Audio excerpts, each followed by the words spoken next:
আসসালামু আলাইকুম, welcome to asthma kitchen. মাথা গরম করা এই গরমের মধ্যে আবারও চলে এলাম মজাদার একটি রেসিপি নিয়ে। আজকের রেসিপি হলো মেষ্টা পাতার ভর্তা।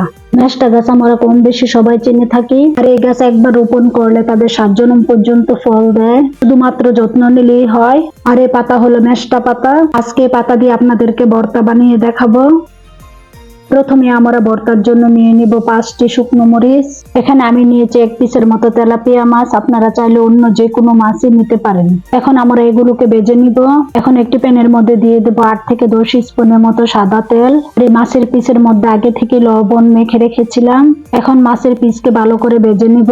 2 থেকে 3 মিনিট পরে মাছের পিসকে উল্টে দিব। মাছের অপর পিঠকে আমরা 2 থেকে 3 মিনিট ভেজে নিব। মাছটা সম্পূর্ণ ভাজা হয়ে গেছে, এখন তুলে নিব। একই তেলের মধ্যে দিয়ে দেব শুকনো মরিচগুলো, আর শুকনো মরিচগুলোকেও ভালো করে ভেজে নিব। মরিচগুলো তোলার সাথে সাথে প্যানের মধ্যে যে এক্সট্রা তেল থাকে সেটাও তুলে নিব। একই প্যানে দিয়ে দেব 1/2 চামচ গোটা জিরা। জিরাগুলো ভাজা হয়ে গেলে একই প্যানের মধ্যে দিয়ে দেব মেষ্টা পাতাগুলো। এখন সাথে দিয়ে দেব 1/2 চামচের একটু কম লবণ। আপনারা লবণের স্বাদ অনুযায়ী দিবেন, যার যতটুকু পছন্দ।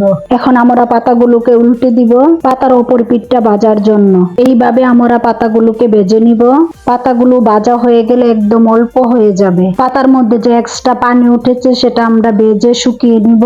পাতা থেকে দেখুন পানি শুকিয়ে গেছে, সবগুলো পাতা একদম মিশে অল্প হয়ে গেছে।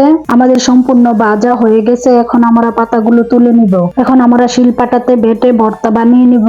প্রথমে আমরা শিলপাটার মধ্যে বেটে নেব ভাজা শুকনো মরিচগুলো, সাথে দিব ভেজে রাখা পাতাগুলো ও কাটা বাছা মাছগুলো, সাথে দিব আস্তে একটি পেঁয়াজ, চামচের একটু কম লবণ। দেখুন শিলপাটায় বাটার পরে কত সুন্দর একটা ভর্তা হয়েছে। এই শিলপাটাকে আমাদের আঞ্চলিক ভাষায় বলা হয় হিল আর পাড়া। এই মাথা ফাটানো রোদ্রের মধ্যে টক জাল ভর্তাটা সে ফাইন লাগে।